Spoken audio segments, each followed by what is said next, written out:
Oh, greetings there, repairers of Land Rovers and many other things, I'm sure. Well, last time when I was looking at my battery to replace it, I didn't actually replace it because it was reporting okay.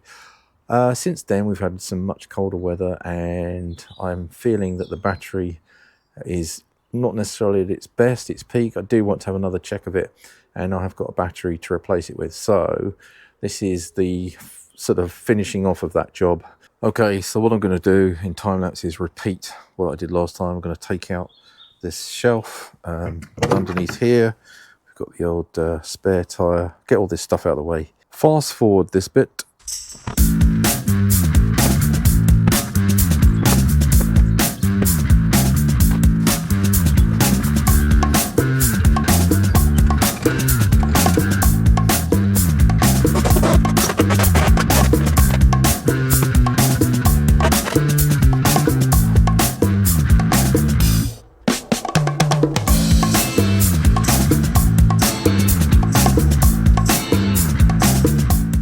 Right, so I was a bit quicker this time getting everything out because I knew what I had to do. Here's the compressor again. I do need to look at this because I've got another error code that's coming up. This is not filling quickly enough or something, so got to have a bit of an investigation of that. That'll be a separate video. But here we are back at, basically, we've got back to where our battery is hiding down here. So this time I'm just gonna I'm gonna take the carpet out a bit. There's two clips. There's two here, and there's a couple here. And then we should be able to roll this carpet back just to give us a bit more space and access to the battery, because with the flappy bit here, it's a bit limited what you can do with the battery. And when seeing as we're taking it out, we want a bit of room. So we just need one of these kind of clip tool things just to gently pry these out. They're just a push-in one type. So we've got those out, and hopefully this is just easy to get out. You might need to take out a couple of bits to get access.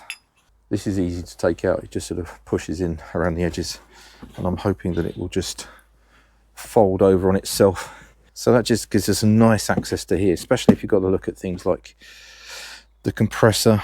Correct procedure for taking a battery terminal or battery leads connectors off: negative off, positive off, and then positive on, negative on, so that you're kind of safe when you're reconnecting the battery.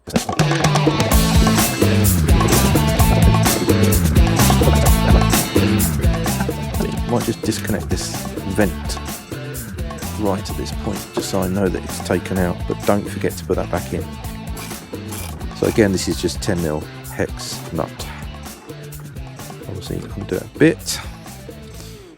Give it a little bit of a wiggle. Don't know what this shroud thing is, whether it can be easily removed.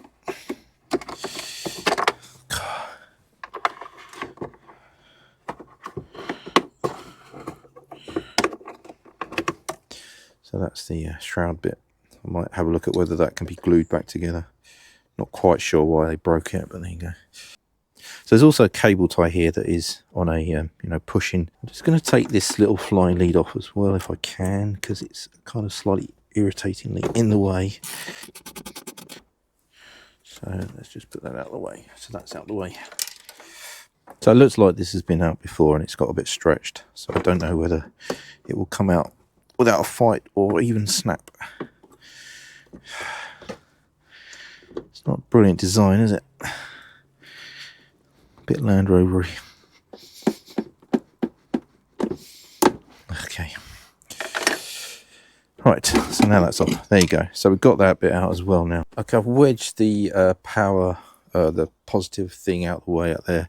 I'm also going to pull this little connector thing off here because it's got an easier little thing to move. And then we've basically now got all of our cables out the way, which is what we want if they'll stay out the way. Battery's now really free to move around. So I will go and get some assistance, and we will hopefully be able to just remove that and then drop the other one back in. 1, 2, 3, 4. Okay, so we have our battery back in. I'm going to pop these handles back down. This Exide one, EK960. I'll get the details up on the screen for you. These are good batteries, and they are, well, Exide what is in a Jaguar on a Jaguar battery is written Exide, so they're the same kind of thing. I've given this a little bit of a wire brush. I've wire brushed the terminals on the battery, and then I'm just going to give this a little bit of a wire brush just to make sure it's clean. It's got a good connection. There was no actual grease on the terminals, so slightly don't want to add in anything that wasn't there originally. So it may be wrong, maybe comments, let me know. So we're just going to be able to put it back as it was. I think I've roughly got it in the right position. It might need to, I don't know if it needs to go back to the back. I think it was probably at the back a bit more, but we'll see. This is actually quite tight, so I think it gets quite well wedged onto the terminal, obviously. Then make sure that this kind of cable tie thing can go back in its little hole. Otherwise, that's misaligned. So bend it round and then just push it back in. Okay, special technique to push that back in. Get a trim tool, just push it till it wedges back in. Bit of a naff design, but there you go. Wasn't really well thought out by Jaguar Land Rover, that one. Gonna have to put some pressure on this, I think, to get it down so that it's properly seated on top as well. Okay, so we don't forget, we're going to put in the vent, so make sure that goes in and it's nice and tight and never coming out. Make sure it's not snagging anything. And there was another little wire that we had that was coming over here. I'm going to put this little thingy back on that was there. And that had a stubby little bolt on it. And that was under here. Just want to make sure it's securely on there. It has got ridges on the connector to sort of hold it on very tightly. So we just want to make sure that we're happy that it's definitely not coming off. And then it's on really tight, but you know, within reason. Don't over tighten that and snap it or do anything weird, because remember, you've got a battery terminal there. Then we're just gonna give this fella a little tighten, so he's on nice and tight. And then there was a little clippy clip thing here. Push that back in, make sure that's in. So we're getting there. So that's the battery monitoring thing terminal. So that's that side of it. And just make sure that we are safe when we're wedging this back in, that it's not snagging on anything. It may well not be the best design, but this thing but it's pretty straightforward and intuitive.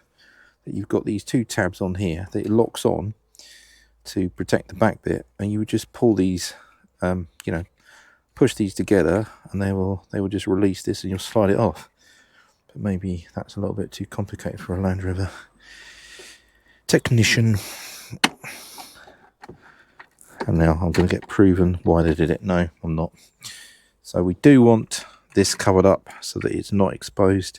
And then very carefully, we're going to just pop the negative terminal back on. And don't forget your battery monitoring system at that point. So let's get this back on. We might get a little tiny spark. A few flashes and bits going off. Again, I think we've got a similar problem with this, that we've got to make sure that this goes on very nice and tight.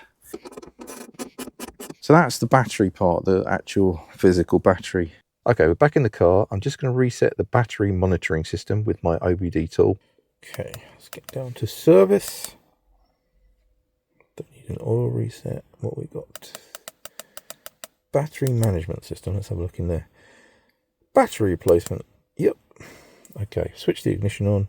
I've already done that. Okay, here's F1. This routine. Reset. Okay. Hate my phone. It's rubbish at filming. So we're going to reset both batteries actually, because it's not that long ago that I did them. And I think I'm going to do that. That's it. So I've done it on other cars before, and it asks you to put in the date it was done. Okay, so they're both done. There you go. So on the Range Rover Sport that is how you do it on the iCar Soft CR Pro Plus. Right, we're at the end of the video. Thank you for watching. If you liked it, please like, subscribe if you haven't already, and join the channel.